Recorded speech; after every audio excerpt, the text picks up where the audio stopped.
नागौर सरस dairy से गोगेलाव तक बनेगी 4 लेन सड़क। सांसद बेनीवाल ने किया शिलान्यास।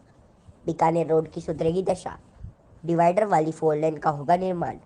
18.20 करोड़ रुपए होंगे खर्च। नागौर में राष्ट्रीय लोकतांत्रिक पार्टी के सुप्रीमो व नागौर सांसद हनुमान बेनीवाल के प्रयासों से केंद्र सरकार के सड़क परिवहन एवं राज्य मार्ग मंत्रालय द्वारा स्वीकृत 18.20 करोड़ की लागत से नागौर शहर के सरस डेयरी से गोगेलाव की तरफ बनने वाले 4 लेन सड़क का शनिवार को समारोह पूर्वक शिलान्यास कार्यक्रम हुआ। सांसद बेनीवाल ने शिलान्यास पट का अनावरण किया। इस दौरान अनेक जनप्रतिनिधि मौजूद थे। इस मौके पर आयोजित कार्यक्रम में सांसद बेनीवाल ने कहा कि बीकानेर रोड पर डिवाइडर वाले 4 लेन की लंबे समय से आवश्यकता थी। इसके लिए उन्होंने निरंतर प्रयास किए और फिर केंद्र सरकार ने इसकी मंजूरी हासिल की। अब यहाँ 18 करोड़ 20 लाख की लागत से शानदार डिवाइडर वाला 4 लेन बनेगा। उन्होंने बताया कि रीको, जेएलएन हॉस्पिटल सहित अनेक विभाग इसी मुख्य मार्ग पर है। यह डिवाइडर वाला 4 लेन बनने से हादसों पर भी ब्रेक लगेगा। उन्होंने बताया कि दिल्ली दरवाजा के बाहर विजय वल्लभ चौराहे से मूंडवा तिराहा और मूंडवा तिराहा से मिर्जा कॉलेज होते हुए मानसर तक भी 4 लेन स्वीकृत करवा रखा है। उसका काम भी आने वाले दिनों में जल्द शुरू कराया जाएगा। ये दोनों सड़कें नागौर के विकास के लिए बहुत लाभदायी रहेगी और नागौर शहर अब बड़े शहरों की तर्ज पर दिखाई देगा और शहर का सौंदर्यीकरण भी निखरेगा। इस दौरान सांसद हनुमान बेनीवाल अपने चिर परिचित अंदाज में भी दिखे। शिलान्यास कार्यक्रम को संबोधित करते हुए उन्होंने नए जिले की घोषणा पर जोरदार चुटकी ली। उन्होंने कहा कि जादूगर जी अशोक गहलोत ने डीडवाना कुचामन को संयुक्त रूप से नया जिला घोषित किया है, मगर ये स्पष्ट नहीं है कि इसमें बींद कौन है और बींदनी कौन है। आखिर इस जिले का मुख्यालय कौन सा होगा, यह अभी तक स्पष्ट नहीं है। ऐसे ही एक और जिले में गहलोत ने जादूगरी दिखाई है। वे यही चाहते हैं कि क्षेत्रवाद हो और लोग आपस में लड़े। गहलोत केवल घोषणाएं करते हैं, बाकी ये सरकार कोई काम नहीं कर रही है। इस मौके पर नेशनल हाईवे के एसई अमरचंद बाकोलिया, एक्सईएन बाल बख्श मीणा, एएन सलोनी पारिक सहित नेशनल हाईवे का स्टाफ भी मौजूद था। इस दौरान भाजपा के पूर्व जिलाध्यक्ष रामकांत शर्मा, ओबीसी मोर्चा के जिलाध्यक्ष कुंजी सांकला, शहर महामंत्री बजरंगलाल शर्मा, पार्षद भजन सिंह, धनराज सेन, राकेश सेन, गोविंद कड़वा, रामचंद्र धुंधवाल, उप सभापति सदाकत अली, आरएलपी नेता अनवर चौहान, रेवंत राम डागा सहित अनेक जनप्रतिनिधि मौजूद थे। बड़ा सौभाग्य का दिन है। नागौर जिला जब से हिंदुस्तान आजाद हुआ एक नाम चल रहा था नागौर, जिस पे आज तक किसी ने गौर नहीं किया। और कहते हैं कि जब समय आता है और समय को चलाने वाला जिगर का बंदा आता है तो गौर नहीं सब कुछ होता है। और ये बड़े सौभाग्य की बात है कि मैं अगर मेरे स्तर की बात कहूं तो मुझे कम से कम 25-30 साल हो गए समझ लिए हुए वकालत करते हुए और राजनीति करते हुए। और इस नागौर मुख्यालय पर छोटी छोटी बातों को लेकर कई बार धरने प्रदर्शन अपनी बात कहने के लिए नेताओं के सामने जाना पड़ता, जो सरकारी थी उनके सामने जाना पड़ता, लेकिन सुनने वाले कोई नहीं थे। और ये जब सौभाग्य जागा है तो आज वो दिन आ चुका है कि अपने बीच नागौर के लाडले ओजस्वी, और मैं तो यहां तक कहूंगा पूरे हिंदुस्तान में नागौर की एक ही आवाज, आदरणीय हनुमान जी बेनीवाल सांसद नागौर, जिनके शुभ कर्मों से आज नागौर पर और नागौर की इस धरती पर जो नागौर की महत्वपूर्ण रोड, जो नागौर का एक प्रवेश द्वार है, नागौर का एक सौभाग्य है कि ये वह महत्वपूर्ण रोड है जो पूरे नागौर जिले को, पूरे नागौर शहर की 60 वार्डों की सभी कॉलोनियों को और आसपास के करीब 65 गांवों को जोड़ने की महत्वपूर्ण रोड है बीकानेर रोड। सांसद महोदय पहले खूब आए, विधायक महोदय पहले खूब आए, ये रोड यही थी। और जेलन हॉस्पिटल का अगर इतिहास उठा के देखें तो साल में कम से कम इस रोड पर 80 से 90 के बीच एक्सीडेंट में मृत्यु होती है। आप अंदाजा लगाना इस रोड से इस शहर को, आम मनुष्य को कितना बड़ा नुकसान हो रहा था। अभाव, सड़क का अभाव, सुनने का अभाव, जानने का अभाव। मैं एक छोटा सा निवेदन करूंगा आदरणीय सांसद महोदय से और मेरे सामने जो नागौर के जनमानस बैठे हैं कि इस रोड का शुभारंभ कैसे हुआ, इस रोड का डेवलपमेंट करने के लिए बजट कैसे आया। जब यहाँ दिनेश जी यादव कलेक्टर साहब थे तब मैं सांसद महोदय के घर पे गया और इनसे निवेदन किया कि सांसद महोदय, रात की 2 बजे की बात है, डीडवाना बाईपास से कोई गाड़ी आ रही थी, वहां एक्सीडेंट हुआ, 4 व्यक्तियों की यहाँ इस डीडवाना बाईपास चौराहे पे मृत्यु हुई। मैं हॉस्पिटल गया और देख नहीं पाया, तो मैं रात को 2-2:30 बजे हॉस्पिटल से आते ही सांसद महोदय के घर पे गया। पहले तो डर लगा कि शायद दरवाजा खुलेगा या नहीं खुलेगा, और मैंने कहा सर ये स्थिति है, मैं देख नहीं पाया, और भावुक हो गया, और इस रोड का कोई सुनने वाला नहीं है। इन्होंने मेरा हाथ पकड़ के कहा गाड़ी में बैठ, और सीधे हॉस्पिटल आए रात को 2:30-3 बजे। कोई नहीं आता, कोई पंच नहीं आता, एक नागौर का सांसद महोदय आता है, ये बहुत बड़े सौभाग्य की बात है। और वहां आए, सब कुछ देखा, डॉक्टरों को हिदायत दी कि जितना बेटर इनका इलाज हो वो करना है। और उसी दिन मेरे को कहा कि इस रोड का क्या करना है, आप, मुझे सब पता है, लेकिन आप लोग एक लेटर दो कलेक्टर को। और फिर मैं कलेक्टर की खेचाई करता हूं। तब मैंने माननीय कलेक्टर महोदय को एक ज्ञापन दिया और उसकी कॉपी सांसद महोदय तक पहुंचाई। ये बात है 2018 की। और जब ये सिलसिला शुरू हुआ तो इसके संबंध में हमने 2-3 बार मिले इनसे, तो साहब ने कहा कि नागौर में बहुत सारे विकास की जरूरत है, लेकिन मेरे समझ में आ गया कि नागौर का नाक, ये बीकानेर रोड जो प्रवेश द्वार है, इसका डेवलप होना बहुत जरूरी है और इसका बजट भी बहुत बड़ा बजट आएगा। तब से सांसद महोदय ने एक संकल्प लिया था कि मेरे कार्यकाल में इस नागौर जिले का नाम नहीं, दिशा और दशा दोनों बदल दूंगा, और ये परिणाम आज आपके सामने है। आप अजीब तरह से देखोगे कि आज से पहले नागौर में क्या डेवलपमेंट हुआ। अभी कल का ही बजट देख लीजिए, जिसमें जब सांसद महोदय का एक बार हमने उद्बोधन देखा तो मुख्यमंत्री महोदय को भी कहा, नितिन गडकरी जी को भी कहा, मोदी जी को भी कहा कि अब वो नागौर में पहले वाले सांसद नहीं है, अब उसमें हनुमान बेनीवाल सांसद है। जो कह दिया ना वो कर देना, नहीं तो परिणाम दूसरा होगा। और उसी का परिणाम आज खजवाना जैसे छोटे छोटे गांव में कॉलेज करवा दिए। आप आश्चर्य कीजिए, नागौर में कॉलेज नहीं था, खजवाना जैसे गांव में, पांचलासी जैसे गांव में, खियोसर में बड़े बड़े कॉलेज स्थापित करवा दिए। विकास की बात कर रहा हूं, विकास के डरे देखिए आप। मैंने आज सुबह ही पेपर में पढ़ा था कि कितने बड़ी बड़ी बाहर की सारी सड़कों का इन्होंने अपने इस उद्बोधन में, जो अभी बजट से पहले हुआ, मुख्यमंत्री महोदय के घर पे जाके बोले ये घोषणा कर देना, ये मेरा जिला है। और जब बजट में आया तो जो पार्टी के नेता, पार्टी के मंत्री बैठे, वहां घोषणा नहीं हुई, लेकिन पता नहीं क्या खौफ है सांसद महोदय में कि जो लेटर दिया वो सारी घोषणा ही होगी। ये परिणाम होता है काम करने वाले का तरीका और काम करने वाले की ताकत। मैं सांसद महोदय का इस मेरे 1 नंबर वार्ड के अंदर आज जो आयोजन हो रहा है, मैं दिल से आभारी हूं। और मेरे वार्ड के बहुत सारे लोग आए आपके स्वागत और सत्कार में।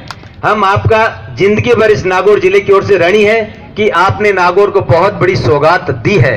इसलिए नंबर 1 नहीं, 1 से 60 वार्ड और पूरा नगर परिषद और पूरा शहर आपका ऋणी है।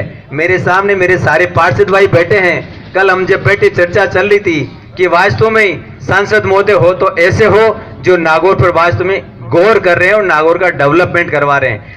जी महाराज की, बोले बंसी वाले की, बोले जंबेश्वर भगवान की, बोले वीर हनुमान बेनीवाल जी की जय।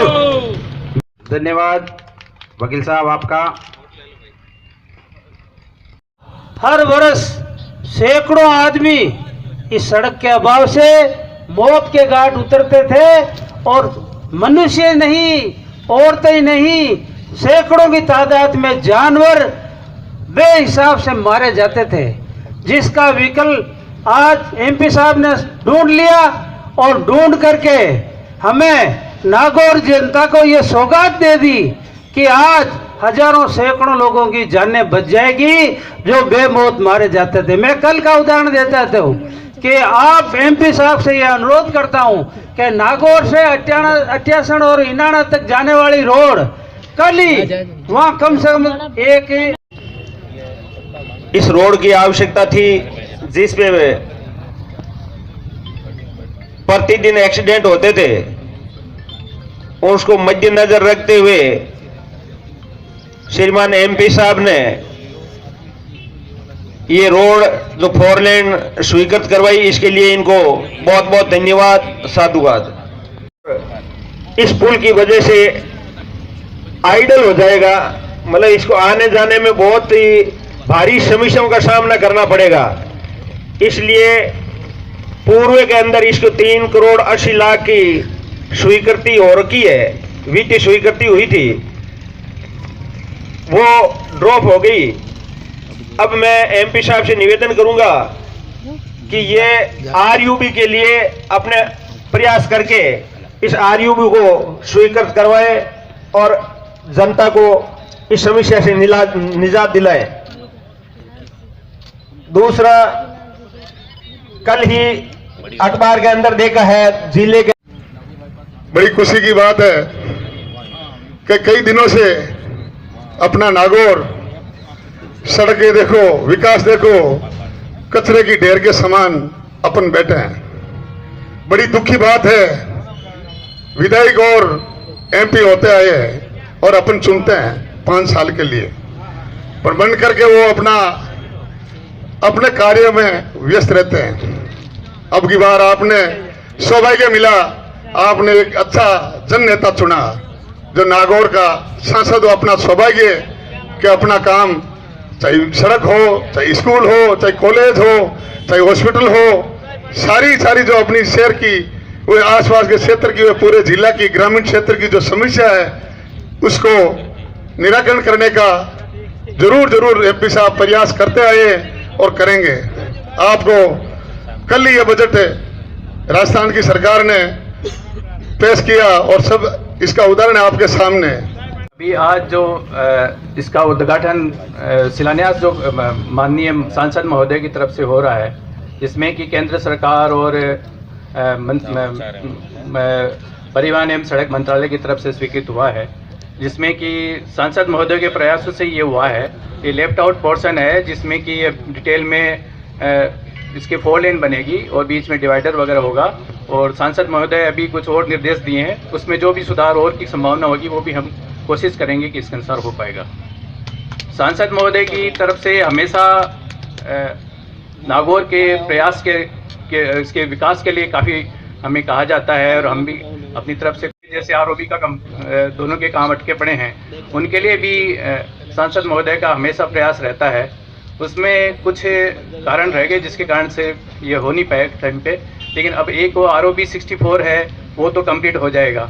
उसमें एक थोड़ी बिल्डिंग का इशू है, वो जो ही हटते ही तो उसका कंप्लीट करवा देंगे। आरओबी जो दूसरा वाला है 61 में है, उसमें थोड़ा सा कॉन्ट्रैक्टर की तरफ से कुछ इस तरह का हुआ तो हमने उसको टर्मिनेट कर दिया है और एनुअल प्लान में भी ले लिया है। उम्मीद है इसको जितना जल्दी हो सके उसको कंप्लीट करवा देंगे। सांसद महोदय ने जोर देकर कुछ काफ़ी सड़कों के प्रस्ताव दिए हैं, उन्हीं के अंदर जो प्रयासों से काफ़ी साफ भी बता देंगे, लेकिन काफ़ी जितनी भी छुटी हुई सड़कें हैं वो सब शामिल हो जाएंगी केंद्र सरकार की तरफ से। हमने इसके एनुअल प्रोग्राम में लिया है, जैसा सांसद महोदय बता रहे हैं उसके अनुसार हमने इसको शामिल कर लिया है। और आने वाले समय में जो भी रोड छूट रही हैं वो लगभग हम कोशिश करेंगे सांसद महोदय के सहयोग से ये स्वीकृति भी हो जाएंगी और जल्दी काम शुरू हो जाएगा। और हम ये उम्मीद करते हैं कि ये जो सड़क है जो मेन अभी बताया है, ये वास्तव में इसका एक जो मेन सड़क है इसको बहुत अच्छी तरह से करेंगे। और मैं हमारे विभाग की तरफ से और सरकार की तरफ से ये आश्वासन देना चाहूँगा और मुझे विश्वास है हम सब लोग इसमें अच्छा प्रयास करेंगे और आप लोगों की तरफ से कोई शिकायत नहीं आएगी और बहुत अच्छा काम होगा। हम इसके पुरजोर कोशिश करेंगे और कोई कमी बेसी होगी आप हमें बताइए, हम हमेशा तत्पर रहेंगे, लेकिन कोशिश यही करेंगे कि बहुत अच्छा बने और ये आपको सांसद महोदय की जैसी अपेक्षा है हम कोशिश करेंगे उनकी अपेक्षाओं के अनुसार खरा उतरें। धन्यवाद। करूंगा उद्बोधन की कड़ी में भाई सुभाष जी कंदोई या मंच पर आए और अपना आज के इस कार्यक्रम के संबंध में सहजता जो भाव है, सहजता भाव हनुमान जी से सीखे। हमने एक छोटी सी रेलवे संघर्ष समिति बनाई थी फाटक खोलने की, जिसमें आपने अप्रत्यक्ष रूप से और प्रत्यक्ष रूप से नारायण जी भाई साहब भी आए थे, जिन्होंने हमारा साथ दिया और आज हजारों लोगों के लिए घर के आने जाने का रास्ता खुल गया। आपको बहुत बहुत धन्यवाद है सांसद महोदय। और आपके सामने मैं एक डिमांड रखता हूं, जो शहर की बहुत पुरानी डिमांड है कि पुराना हॉस्पिटल जो हमारा है उसको कुछ यथावत चिकित्सा सुविधा दे दी जाए, ताकि नागौर के लोगों का ठेठ जेलन तक जाना नहीं हो। धन्यवाद। आज सार्वजनिक निर्माण विभाग NH खंड नागौर, ये हमारा लेफ्ट आउट पोर्शन है NH का, जो बाईपास निकलने के बाद ये हो गया कि भाई इस पे काम कौन करेगा, स्टेट गवर्नमेंट करेगी, दिल्ली सरकार करेगी। और मैंने बड़ा प्रयास किया और आपने देखा होगा लोकसभा के अंदर गडकरी जी ने घोषणा करी नागौर की 2 घोषणाएं, जिसमें 66 से 72 इस NH हमारा जो 89 और दूसरा मानासर से लेके विजय वल्लभ चौक जो शहर का भाग है।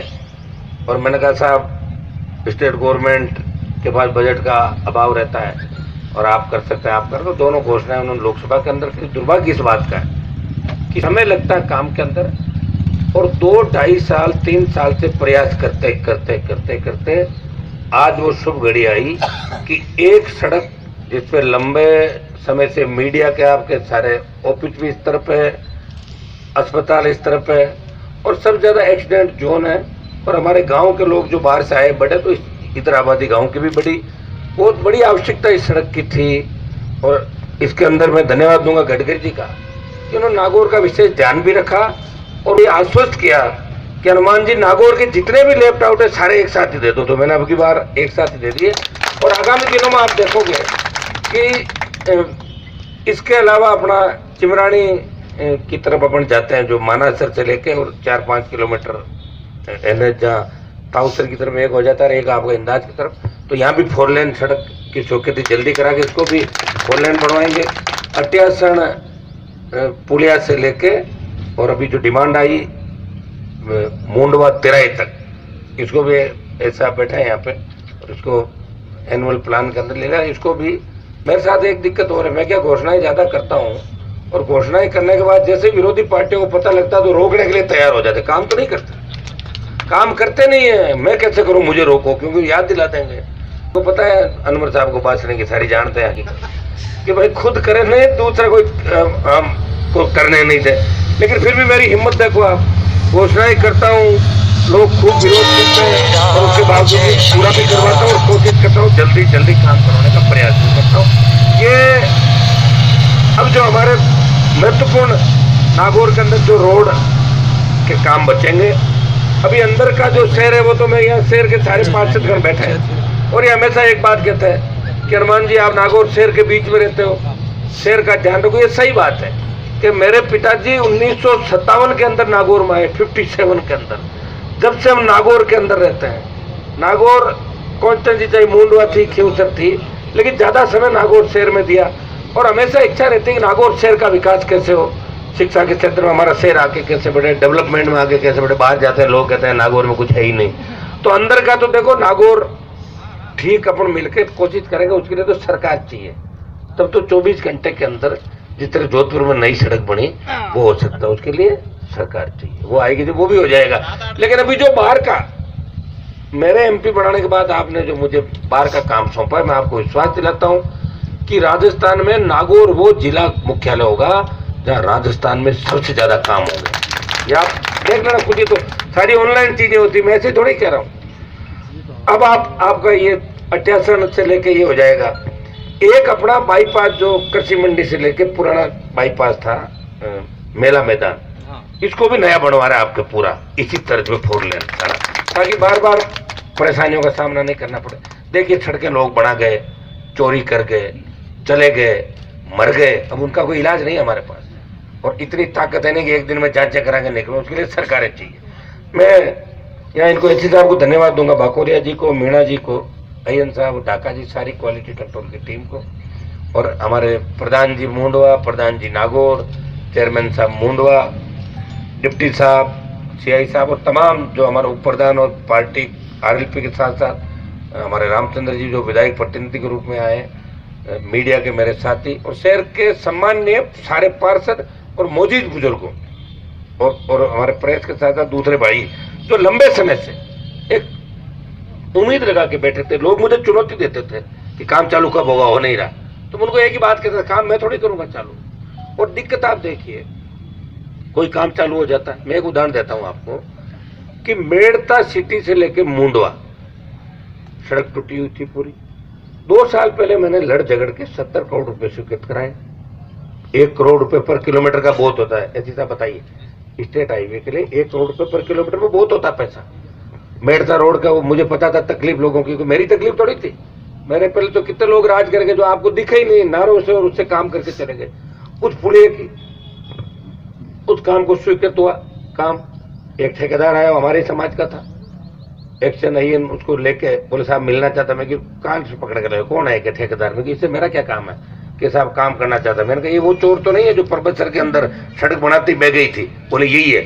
मैंने कहा जूते मारूंगा, मेरे घर पे ले आए। तो अब वो काम उसने लटका दिया, छोड़ दिया बीच में।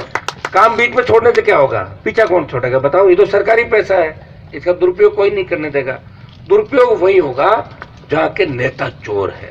अगर जिस इलाके का विधायक चोर है वहाँ एक्शन नहीं, दुरुपयोग कर लेंगे। नेता अगर ईमानदार है तो नेता तो कभी पावरलेस होता ही नहीं, नेता तो हमेशा पावरफुल होता है। और जिसके पीछे जनता होती है वो तो हमेशा ही पावर के अंदर रहता है। आप तो पावर देख रहे हो नहीं देख रहे हो, सब जगह राजस्थान में, देश के अंदर लोग जिसके पीछे उसी के साथ पावर। पावर कोई पार्टियों में नहीं होती, कोई बीजेपी कांग्रेस के अंदर एमपी एमएलए बनने से पावर नहीं होती। जिसके पीछे पब्लिक होती है लोकतंत्र में, उसी के पीछे पावर होती है। वो जो ईमानदार होता है वो डरता नहीं है। अमित शाह और मोदी से इसलिए नहीं डर रहा हूं कि ईडी मेरे घर नहीं आ सकती और सीबीआई आ सकती है। समझ गए ना आप लोग? अगर ऐसी परिस्थिति तो सारे बैठे हैं वहां पर, देख लो बड़े बड़े देश के धुरंधर, छोटा सा किया लाके डाल दिया, कर दिया। कर रहा हूं ना काम, प्रयास कर रहा हूं, और काम नहीं होंगे तो सड़क पर बैठ जाऊंगा, आपके लिए लड़ता रहूंगा, थकूंगा नहीं, थकने वाला व्यक्ति नहीं।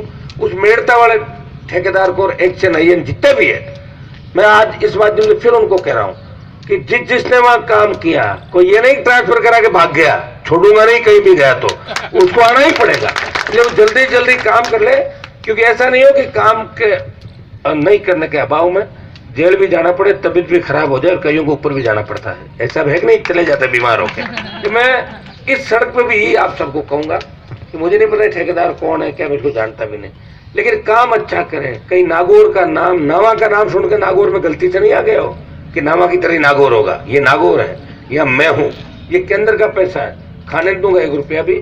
पूरा जो 20 करोड़ का काम है, सीधा मैं आपके इसके अंदर एक चीज आपको ये कहूंगा कि हमारा शहर बहुत पीछे रहा। हम चाहते हैं कि शहर को बाहर से हम स्मार्ट सिटी की तर्ज पे डेवलप करें। दिल्ली पूरा पैसा दे रहा है, और दिल्ली पैसा दे रहा तो लगना चाहिए कि पैसा लग रहा है। लोग ये कहे वाह क्या अच्छा काम है। भ्रष्टाचार तो हर जगह ही हो रहा है, तो लोग अपने आप ही कह रहे हैं कि फला जगह ये हो गया। और आजकल तो अखबार का पन्ना पलटोगे तो भ्रष्टाचार, क्राइम ऐसे ऐसे देखोगे कलयुग के अंदर जो अंदाज नहीं लगे। रिश्ते तार तार हो गए लोगों के, कुछ भी नहीं बचा। इसके अंदर हमें ये मैसेज देना है कि भाई देखिए, अभी भी कई जगह देखे लोग ईमानदारी के परिचय देते। लोग कह रहे हैं कितना ईमानदार, अपनी घड़ी वापस दे दी, पर्स मिला वापस ला के दे दिया। तो ईमानदार लोग की इज्जत होती, बेईमान तो बहुत ज्यादा हो गए। कौन पूछता बेईमानों को? और बेईमान भी जब इकट्ठे होते हैं, पार्टी करते हैं, तो ईमानदार का नाम लेते हैं कि छोड़ रहे यार वो आदमी ईमानदार है। तो हमें ये मैसेज यहाँ देना है एसपी साहब कि इस सड़क के अंदर हम और एक्स्ट्रा आइटम क्या लें। एक चीज का आप ध्यान रखना, जगह जगह कट के लिए लोग आएंगे, कट नहीं रखना है सड़क के अंदर, विशेष रूप से ध्यान रखना हो। ये सड़क कट के लिए नहीं बनाई कि कोई दुकान के आगे कट रख ले, ये रखो, ऐसी तैसी हो जाएगी, फिर तो वही एक्सीडेंट होंगे। इसलिए बहुत ज्यादा आवश्यक हो वह आपको देखना। ऐसा नहीं कि वो आपको इंजीनियरों को तय करना है, लेकिन किसी को ओबलाइज करने के लिए कट आप नहीं रखोगे, इस बात का भी साहब लिख लो। अच्छा साहब, कोई का बाप भी कोई हो, आप कट नहीं रखोगे रोड पे जब तक आप ये नहीं समझो कि आवश्यकता है। एक मेरा इसके अंदर एक बस स्टैंड वगैरह आपने लिए होंगे, कुछ एक्स्ट्रा आइटम इसके अंदर आप ले ले, ये मैं करवा दूंगा। आपके पैसे की कोई कमी नहीं रहेगी, इतना मैं आपको आश्वस्त करता हूँ। पहले अगर 20 का आप 40 करते तो भी वो तो उतना ही पैसा आ जाता। वो सड़क पर आया कि नहीं आया जब उसके अंदर, वो तो कमी खामी जहाँ भी रही। लेकिन मुझे नहीं लगता कि सड़क पर कहीं सीसी रोड की ज्यादा आवश्यकता, मुझे लगता है क्या सीसी रोड की आवश्यकता, अगर आप है तो देख लें, और नहीं है तो कोई जबरन सीसी बनाने से भी फायदा नहीं। वो सीसी बनाई थी नहीं आप, उसके ऊपर डामर बनाया वापस, तो बनाने वाले ठेकेदार कितना काम करते हैं, इंजीनियर खड़े रह के कितना काम कराते हैं, कितना क्वालिटी कंट्रोल और उसका ध्यान रखते हैं, वही काम सारा अच्छा होता। काम हमारा अच्छा हो, और काम का जिस दिन लोकार्पण हो, दिल्ली का मंत्री जब वहां से बैठ के करे या यहाँ करे आके जैसे भी करे, उस दिन मैसेज दिया जाना चाहिए कि नागौर घोघलाव और मानासर बल्लभ चौराहे का काम ऐतिहासिक हुआ है, और नागौर स्मार्ट सिटी की तर्ज में लग रहा है। ये एनएच तो बन गए चारों तरफ, लेकिन शहरों का ध्यान कौन दे रहा है? ये तो सारे लेफ्ट आउट पोर्शन है, उनको लेके लोग परेशान है। तो मैं तो आपको बता दूं, फ्लाईओवर भी आपके खीमसर वाला ये भी स्वीकृत हो गया, ये फ्लाईओवर भी आपका एनएच इस पे भी करा रहे हैं, यहाँ भी फ्लाईओवर होंगे तमाम जगह। और कम से कम आपको खुशी होनी चाहिए सुन के कि नागौर जिले में आगामी 1 साल के अंदर 20 से ज्यादा आरओबी, फ्लाईओवर और केंद्र की योजनाओं से तमाम नेशनल हाईवे पर आपके बनेंगे। बाटड़ी का फ्लाईओवर स्वीकृत हो गया, कुचेरा के अंदर फ्लाईओवर की आवश्यकता थी, बाहर रोज एक्सीडेंट होता है, वो भी स्वीकृति की तरफ है। कुचेरा का फ्लाईओवर स्वीकृत कराते ताकि लोगों को तकलीफ नहीं हो। सारे बोरावड़ से लेके खाटू से लेके तमाम आरोपी, उनकी भी स्वीकृति करा रहे हैं। एक व्यक्ति है मेरे साथ, तो ऐसा है कि कभी तो मेरी चल जाती है पूरी और कभी हो जाता हूँ आउट। तो पूरी चलती उस दिन करवा देता हूँ, आउट हो जाता हूँ, सो जाता हूँ उस दिन। आप सब लोग साहब नहीं है, लोग चली नहीं, मूड ऑफ है उनका, तबीयत खराब हो गई। और चलती है तो चलाता रहता हूँ। किसके लिए चला रहा हूँ? आपके लिए। मुझे तो कुछ नहीं करना भाई, मैंने आपको बता दिया कि देश और प्रदेश के अंदर कोई भी एजेंसी जांच करके अगर ये कह दे कि हनुमान बेनीवाल के नाम से 1 दिन जमीन और किसी बिजनेस में पार्टनर है हनुमान बेनीवाल, तो उसी दिन राजनीति छोड़ दूंगा। ये इसीलिए ताकत है मेरे अंदर कि 1000% ईमानदारी से काम कर रहा हूँ। लोग कह रहे, लोग कहते हैं ईमानदारी से काम करो, पार्टी कैसे चल रही है? ऐसे ही चल रही, धीरे धीरे। तेज कहाँ चल रही है? अरे जितनी तेज दूसरी पार्टियां चल रही है, मैं चल रहा हूँ क्या? धीरे धीरे चल रहे हैं। कभी गाड़ियों में तेल खत्म हो जाता, चौरा धक्का दे उड़ा, ले बेचारा, लो साहब गाड़ियों में तेल खत्म हुआ। हाँ, तो जितना संसाधन है उससे ही चला रहे, कम से कम चला तो रहा हूँ। ये नागौर का नाम तो हुआ आपका, मैं ये नहीं कहता कि नागौर का नाम नहीं है। नागौर का हमारा बेल था, वो विश्व प्रसिद्ध था। तेजाजी महाराज बड़ी लड़ाई लड़ी, मैं ये नहीं कह रहा हूँ, मेरे से पहले बहुत नाम था नागौर का। लेकिन डेवलपमेंट और आज के समय के अंदर, अगर देश में, जब देश का किसान तकलीफ के अंदर था, तो देश के किसानों के सैकड़ों बेटे वहां एमपी होंगे। और मेरे समाज के 20 सांसद है जो मोदी का जयकारा लगाते हैं। एक आदमी ने सत्ता छोड़ी, वो नागौर का सांसद हनुमान बेनीवाल था, जिसने अपने भाइयों के लिए सत्ता छोड़ी, जिससे तेजाजी ने गुजरी की गायों के लिए अपने प्राण न्यौछावर किए थे। ये होता मान सम्मान बढ़ाना, समर्पण, संघर्ष करना, त्याग करना और विकास कराना। 2 तरह के नेता देखे। मेरे एक साथी थे कम्युनिस्ट पार्टी के नेता, वो मुझे विधानसभा में रोज कहते थे, अरे थे कागज लिवड़ा कहीं फिरो। मैं क्यों साहब? कि मैं तो सारे कागज इकट्ठे करके लाता हूँ और जयपुर के अंदर जो नाला है ना आते टाइम, उस नाले में डाल देता हूँ। मैं कि सर ऐसा क्यों करते हो? कि जरूरत नहीं है भाई, हमारा काम है भाषण देना, और भाषण देते ताली बजवाते वोट ले लेते हैं। आप भाषण भी देते हो, काम इन दोनों कैसे चलोगे? मैंने कहा हम तो यही करेंगे, भाषण भी देंगे, काम भी करेंगे और किसी को धोखा नहीं देंगे। मैं ये तो नहीं कहता कि जो भी आप काम कर दोगे मैं कर दूंगा, लेकिन 100 में से अगर 60 नंबर आते हैं तो फर्स्ट डिवीजन और 75 में डी मिलती है कि 75। 100 में से 80% काम हनुमान बेनीवाल कर रहा है। मेरा कोई शिलान्यास का भी ऐसा नहीं था, लेकिन मैं संदेश देना चाहता था शहरवासियों को कि मैं शहर का उतना ही ध्यान रख रहा हूँ जितना नागौर के गाँव का ध्यान रख रहा हूँ। ये आपकी डिमांड थी इन पुलियों को लेके। हमारे जो पत्रकार हैं भाई, ये हमेशा डिमांड उठा, ये सही बात है कि लोकतंत्र का चौथा स्तंभ कम से कम आपको याद तो दिला रहा है, नहीं तो आप तो सोए हुए हो। आप बताइए नागौर क्या हुआ? कल जिलों की घोषणा हुई, अब पता ही लग रहा है कि बीन नहीं कौन है, डीडवाड़ा कुचामन कौन बीन दे कौन बीन लग रहा है क्या पता? ऐसा हमने तो पहली बार सुना भाई। एक नाम के 2 नाम कैसे हो गए? इसमें बीन कौन है, बीन नहीं कौन है? ये भी एक मतलब जांच का विषय। अभी तो कंफ्यूजन है सारा, रात से थोड़ा फोन करें, साहब बताओ बीन गुण है बीन नहीं गुण, में खुद ही पता कर लो। तो बोले मिठाई कौन पड़ रही है? तो था मैं कि कोई नहीं कौन पड़ रही है। तो सोची कि ये तो जादूगरी है कि था पड़े नहीं, कोर्ट कचहरी चले जाए लोग, और ये वो अगर लड़ते रहे आपस में, यही तो काम है और क्या। मैं रोड कोटपुतली एक साथ कैसे होगा तो एक चमत्कार हो गया भाई, ये ऐसे ही होंगे। अब क्यों, मैंने किसी को पूछा ये क्यों हो रहा है, तो बोले कोरोना भी तो आया था।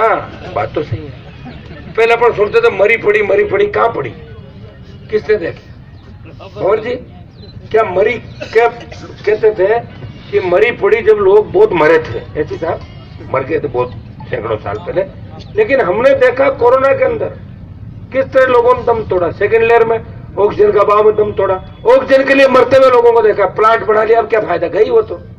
अब मोदी जी गहलोत पे कह दिया कि गहलोत ये नहीं दे रहा है, गहलोत कहते हैं मोदी जी मेरे वो नहीं दे रहे, तो लोग तो मर गए ना, वापिस आ जाएंगे जो मर गए, और हम मरते मरते बचे थे।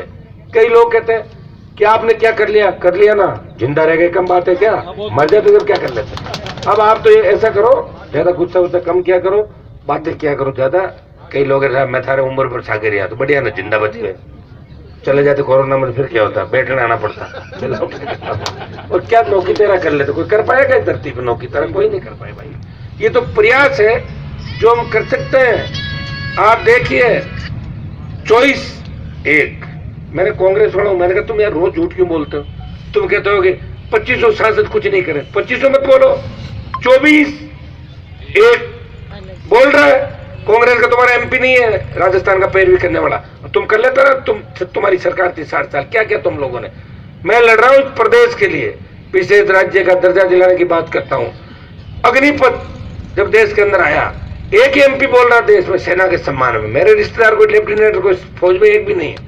कर रहा हूं, बच्चों को देखता हूं, इनको देखता हूं तो मैं विचलित होकर इनकी लड़ाई लड़ रहा हूं। इसका अंजाम क्या हो, किसने सोचा है होगा, लेकिन मेरा प्रयास जारी रहेगा। किसान आंदोलन के अंदर ईश्वर की कृपा थी कि हम सरकार से बाहर आ गए, लेकिन कम से कम किसानों की जीत हो गई, तो मन के अंदर ये तो संतुष्टि है कि हमारे डर से मोदी ने कानून वापस लिया। और ये सही बात भी कि एनडीए अकालियों के बाद अगर देश में छोड़ा तो किसान के मामले में राष्ट्रीय लोकतांत्रिक पार्टी ने सत्ता को ठोकर मारी। और सत्ता को ठोकर, भैया जवान आदमी पहली बार जब सत्ता के पास जाता है ना, वो कभी ठोकर नहीं मारता। ये हनुमान बेनीवाल जैसे लोग हैं जो समाज के अंदर हजारों साल बाद पैदा होते हैं, जो 24 घंटे इस कौम के साथ साथ पीड़ित शोषित तमाम तबकों का ध्यान रखते हैं। इस नागौर के अंदर अगर मुझे जरा सा भी पता लगता है कि 2 जातियां फला जगह लड़ रही, मैं तुरंत 1 मिनट के अंदर पहुंच जाता हूं, लड़ने नहीं देता किसी को, खड़ा होकर झगड़ा नहीं कराया कहीं पे भी। ये कहना को पॉलिटिकल बयान अलग होता है, लेकिन हम जानते हैं सबकी भावनाएं। और मुझे पता है, मैंने लंबा जीवन का संघर्ष देखा है। जब मेरे परिवार में विपत्ति पड़ी थी तो बहुत लोग मेरे काम आए थे, उनका तो मैं हमेशा ही ध्यान रखूंगा, कहने की जरूरत ही नहीं है। चाहे वो कोई इस पार्टी में रहे, चाहे सड़क में बकवास कर ले, उसे क्या फर्क पड़ता है, मैं उनका हित करने वाला व्यक्ति नहीं हूँ। और मैंने तो जिन लोगों ने ये जो विधानसभा का चुनाव था भैया 18 का, इसके अंदर आपको पता नहीं, बाहर भाषण देना अलग बात होता है, और कमरे में रात को मिलके अपने परिवार के साथ, बच्चों के साथ आके मिलके और के साहब हमारी तो इज्जत रख लो, मर जाएंगे, आप और राम है, तो फिर कहते ठीक है मदद कर दो। समाज के शेड्यूल कास्ट के, ओबीसी के दूसरे भाई जो हमारे समाज को, किसान को सपोर्ट करते हैं, 25 से ज्यादा जो नेता जोर जोर से लंबे हाथ करके भाषण दे रहे हैं, और सब मेरे पास आए थे, मैंने उनकी मदद करी थी। लेकिन अब की बार मदद नहीं करूंगा, अब की बार मदद करूंगा इस राजस्थान के जवान की, इस राजस्थान में बदलाव, क्रांति, बेमुक्त भ्रष्टाचार मुक्त राजस्थान और आम आदमी का राजस्थान। क्या हालात बन के बताओ, नागौर कोर्ट के बाहर अगर अत्याधुनिक हथियार से गोली चल जाए, शेखावाटी अंचल से गैंगवार की घटनाएं नागौर के गांव ढाणी तक पहुंच जाए, ढाणियों में रहने वाले हमारे लोग सुरक्षित नहीं, आम आदमी सुरक्षित नहीं, हमारी बहन बेटियां सुरक्षित नहीं, ये कैसा राजस्थान है और किसने दिया हमें ये राजस्थान? ये राजस्थान देने वाले कौन लोग थे? 25 साल किसका शासन था राजस्थान के अंदर? भाइयों, चाहे कमजोरी गई या जानबूझ के किया, मिला जुली का खेल राजस्थान के अंदर चला, इसलिए हमें भुगतना पड़ रहा है। हमें इन चीजों का ध्यान रखना है, हमारे परिवार भी सुरक्षित रहना चाहिए, अच्छी शिक्षा हमको मिले, प्रयास मेरी तरफ से तो कोई कमी रहेगी नहीं।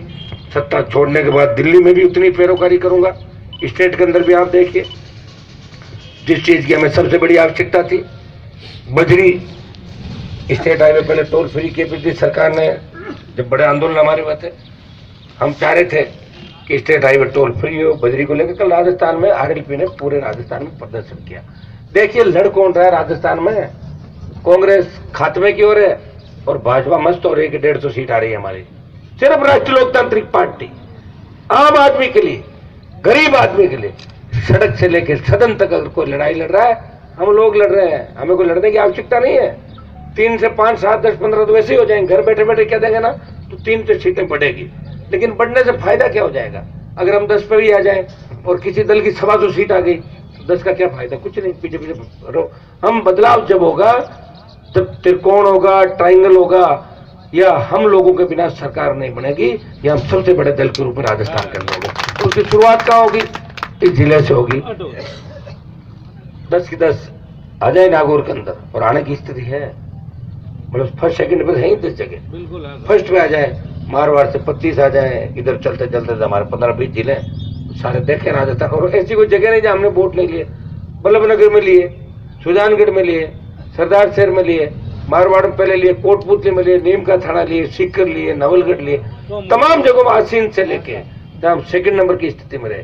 पहले 18 में थे, तो 5 साल में तो बढ़ेंगे, घटेंगे थोड़ी। 5 साल में कितने नए वोटर बढ़ गए राजस्थान के अंदर।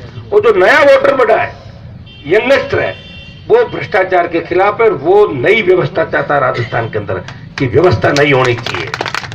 और गहलोत साहब कल जिलों की घोषणा करके, बजट की घोषणा उसे कोई सरकारें थोड़ी आती, कोई फर्क नहीं पड़ता। आप कितना ही अच्छा काम करा लो और एक अपशुकन हो जाए। अब आप देखिए कल जिस तरह के 3-4 ये भेन मेलनी वाले जो हुए हैं राजस्थान में, तो लोगों का है ये क्या कर दिया, हो गया ना। अरे क्या यार, आदमी है तो तगड़ो बने के, वो एक कमी है छोटी सी, तो कहते यार हाँ गड़बड़ हो गया। तो खुशी के अंदर जिस तरह, तो ये नागौर में तो ये कर दिया, अलवर जयपुर वो लड़ लिए। मेरे हिसाब से तो ये आपस में लड़के बिखर नहीं जाएगा महीना 20 दिन, मुझे तो ऐसा ही लग रहा है लास्ट में। नहीं तो जिले बाद में कर ले तो कौन सी आवश्यकता थी यार। जिले 50 बनाए और राजस्थान में जिले बनने चाहिए, सही बात है। बस छोड़ो, बड़ा स्टेट है ये, लेकिन ऐसा नहीं कि चाहे जिसको जिला बना दो। इसका मतलब ये भी नहीं। वो एक राजा था ना जिसने चमड़े के सिक्के चलाए थे, कौन था? एक दिन में तुगलक, क्या मोहम्मद बिन तुगलक, एक ही दिन में चला दो चमड़े के सिक्के। अरे भैया दूसरे दिन बोला हमारा राज्य कर दो। तो ये इस तरह जो रेवड़ियां बनती है ना, कल देखे ये नहीं, डेवलपमेंट करना अलग बात है, लेकिन चाहे जो कर देना वो गलत है। तो ये चाहे जो हुआ है कल, और जिस तरह आज कितने कंफ्यूजन में है कि डीरवाना एमएलए लिख रहा है कि मैंने जिला बना दिया, लोग कहां से बना दिया, अब कुछ अमल कर मैंने बना दिया। अभी ये कैसे 2 आदमी इसको खींच के तोड़ के कहां लेके जाओगे और करोगे क्या फिर? इसका बताओ मुझे, कैसे व्यवस्था कर लोगे? 6 महीने में आचार संहिता लग जाएगी, 2, 3, 4 महीने बाद। तो लड़ाने का भिड़ाने का काम हमारा मजबूत आदमी कौन, उसको ओबलाइज करना है। ओबलाइज करना तो आप व्यक्तिगत तो दूसरे तरीके से कर दो, और आप कर ही रहे हो। व्यक्तिगत तो सबको पता है, अलग अलग जगह ओबलाइज कर ही रहे हो, तभी तो ये खेल हुआ है राजस्थान के अंदर। तो भाइयों, इस अवसर पर मैं इतना ही आपको कहना चाहूंगा कि नागौर के आप जागरूक नागरिक और सब लोग चिंता कर रहे हो। शहर के अंदर यह सारे पार्षद हमारे वाइस चेयरमैन साहब बैठे हैं, मैं आपको इस बात का धन्यवाद दूंगा कि पहली बार ये लगा कि नागौर में जब नगर पालिका गठन हुआ तो मुझे महसूस हुआ कि नागौर में भी अब लग रहा कि मजबूती आ गई सिटी के अंदर। अब निर्दलीय बोर्ड बना लिया सारा, यही बोर्ड आप आरएलपी का बना देते, थाने का था तो निर्दलीय तो आरएलपी ठीक ही थी, क्योंकि रखवाड़ा तो था आपका, तो मेरा भी ठीक रहता। लेकिन आपका मन था कांग्रेस को भी हराएंगे और भाजपा को हराएंगे और निर्दलीय बना देंगे, बना दिया, उसके लिए आपको बधाई। लेकिन आप संतुष्ट नहीं हो बोर्ड से, मुझे लग रहा है ज्यादातर लोग, वो बैठ के अलग बात करेंगे। लेकिन जब निर्दलीय बोर्ड बना सकते हो तो अब की बात तय कर लो, आरएलपी का एमएलए बनाएंगे, क्यों नहीं कर रहे हो आप तय? भाई आप, मैं ये कहना चाहता हूँ कि शहर में आपके आगामी 1 साल में इतना विकास कर देंगे कि शहर आ रहा के विकास की कम करो, मैं परेशान हो गया। ये तो मैं आपको आश्वस्त कर सकता हूँ। और मैं तो नागौर शहर में ही रहता हूँ ज्यादा, तो आप मुझे अलग मानते ही क्यों? तो कम से कम ये आपको कहना चाहिए कि अब की बार हम नगर पालिका के लिए परिस्थिति हुआ ना, कांग्रेस बीजेपी को हरा के, तो नागौर में आरएलपी का विधायक बनाएंगे, इसके लिए आप करो। पिछली बार के तो एमएलए साहब अब हमारे आरएलपी बीजेपी के गठबंधन के मान लो आप इनको, तो रामचंद्र जी पता नहीं क्या आगे सोच रहे होंगे। लेकिन मेरा ये कहना है कि आप अगर चाहो, सिटी अगर चाहे, क्योंकि सबसे ज्यादा वोट का है शहर के अंदर, कितने 1 लाख है, कितने हैं 1 लाख के आसपास। तो गोविंद जी, आप अगर ईमानदारी से 15-20 लोग तय कर लो बैठ के मान करना हो जाएगा।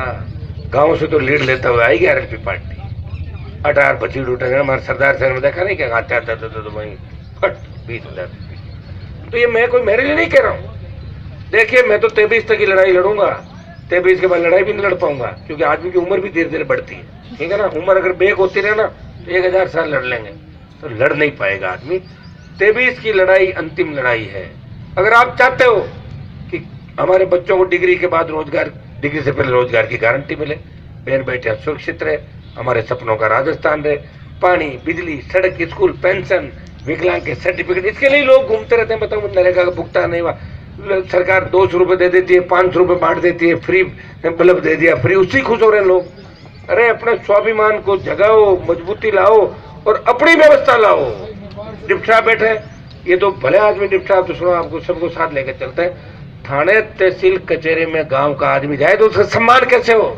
थानेदार तहसीलदार बोले बाबा आओ चाय पियोगे, कोल्ड ड्रिंक मुंह बिराजो एक बार, तब लगता है कि मैं जिंदा हूँ, तब लगता है कि मैं आजाद हूँ। नहीं तो कौन सी आजादी बताओ मुझे। पहले अंग्रेज भी पीटते थे और जागीरदार भी लाके जूते मारते थे, तो वही थानों में हो रहा, तो फिर कौन सी आजादी भाई। आम आदमी आज शेड्यूल कास्ट के हमारे भाइयों को देखो, कहते घोड़ी पे नहीं बैठा सकते, क्या मानसिकता रख रहे हो। तालाब में पानी नहीं पीने देंगे, अरे बावड़े हो रहे हो, देश को तो कर रहे हो विकसित भारत हो गया, विश्व गुरु हो गया।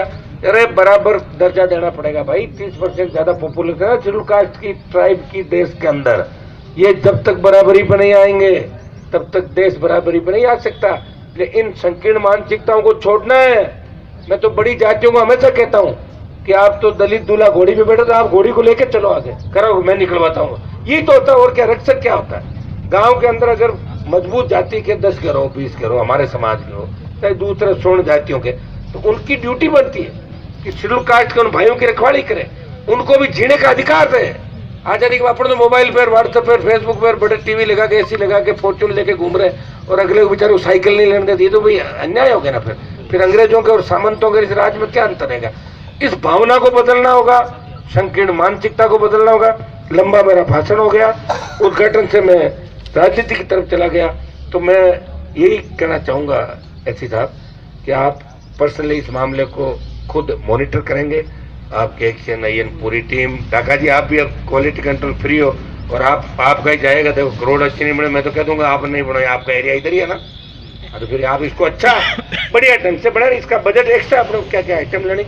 मेरी एक आध इच्छा ये थी कि हॉस्पिटल के आस, ये गोगला तक जाता ना, तो अस्पताल के आसपास मतलब रोड को करने के लिए फुट और ब्रिज वगैरह FOB अस्पताल के आसपास जो, और तो कहाँ से होगा आप बताएं।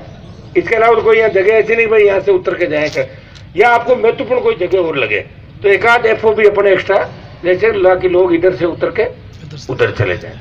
एक चीज का आपको ध्यान रखना, मैंने कोई आपको ये नहीं कहा है, और मेरा ये था कि जहाँ जरूरत नहीं हो ना वहाँ कट नहीं रखे, नहीं तो फिर रोज एक्सीडेंट होंगे, कोई मतलब नहीं रहेगा फोन लेकर पैसे। लोग घूम के आ जाएंगे, क्या फर्क पड़ता है, आ जाएंगे आराम से। और वो इतना घूम के नहीं आएगा, वो न्याल भी नहीं करेगा कुछ देश को, ये भी ध्यान रखो। हर जगह थोड़ी होगा, तो सारी चीजें उसी हिसाब से होती। एक्सप्रेस वे होता है, NH होता है, स्टेट हाईवे होता है, और इस चीज को अपने को हिसाब से नागौर को स्मार्ट सिटी बनाने की तर्ज पे ये हमारा पहला काम है। इसको करना, एक हमारी बात हो गई सारी। अभी अपने एक बार इस पुलिया को भी देखेंगे, चल के पुलिया का निरीक्षण करेंगे। इसको एसपी साहब जल्दी बनाने के लिए मुझे क्या करना है, आप मुझे इतना सा बता दें। आपके ठेकेदार को ब्लैक लिस्टेड करने में आपको बहुत जोर आया, 1.5-2 साल शायद इसी में निकाल दिया आपने। माना सर की जो दुकान है वो तोड़ो लाके, उसको क्या कर रहे हो आप बताओ मुझे। अरे हो जाएगा, देते रहेंगे, पेमेंट बाद में ले लेना, क्या जब जैसे भी हटा तो कौन आपको जेल में डाल रहा है, अभी डाला क्या किसी ने। लोग तो उजाड़ गए, घर बचते हैं, किसी ने देखा क्या, लेके बैठे हो यार वहां पे, बताओ मुझे। आप एक काम करो, पेमेंट 4 दिन बाद कर देना, आज ही तोड़ो इसको। क्या, अरे रुको मेरी बात, मैं क्या कह रहा हूँ, एक आध मैसेज ये दो और आपको कोई गिरफ्तार नहीं करेगा। ये बैठे डिप्टी पास में, पुलिस और भेज देंगे मंगा को तोड़ने के लिए। भाई कहाँ, ऐसा नहीं है कि हाईकोर्ट ने कह दिया कि आप तो सांस नहीं लोगे, ऐसा हाईकोर्ट कभी नहीं कहता। सांस लो मर जाएगा आदमी, फिर कहता आप तो कपड़े खोले खड़े हो जाओ। कोर्ट ने कहा कि कभी ऐसा कभी नहीं कहता। आपको स्टे ले लिया, इसका मतलब स्टे के आड़ में पूरे जीवन बैठा रहेगा क्या? उससे कागज दस्तखत कराओ, खाली चेक दो उसको और फ्री करके तोड़ कर उसको चालू कराओ तुरंत। मेरी बात सुनो, तो फिर क्या वेट कर रहा हो, छोड़ो भगाओ। एडीएम साहब कौन से आ गए बीच में, एडीएम साहब एडीएम में आ जाता है क्या वहाँ पर? और वो लाइन क्यों नहीं बन रही, सर्विस लाइन जो टूटी हुई, वो क्यों नहीं काम हो रहा है? कौन ठेकेदार है वो? कौन है वो? जो भी उससे मेरी फोन पे बात कर रहा हूँ, वो तुमसे बड़ा है क्या? कहाँ का रहने वाला है? अरे भाई ठेकेदार कौन है? तुम्हें कितनी बार कहा एन साहब कि उस सर्विस रोड को सही करना, लोग तकलीफ पा रहे हैं, क्यों नहीं हो रही हो? फिर क्या आपके नहीं मानता? ना ऐसे नहीं, क्या मान नहीं रहा क्या? ये बोलो ना, मानता कि नहीं मानता? कब बुलाओगे उसको, ऐसा बताओ। आज ही बुलाओ उसको, सुबह तक। दिल्ली में कहां से हो गया यार? तो वो दिल्ली से कोई डामर लेके खुद थोड़ी आएगा, कह देगा काम हो जाएगा दिल्ली में। क्या आप मुझे बताओ कितने दिन उसको पहले उसको कितने दिन में सही करोगे, ये बताओ मुझे।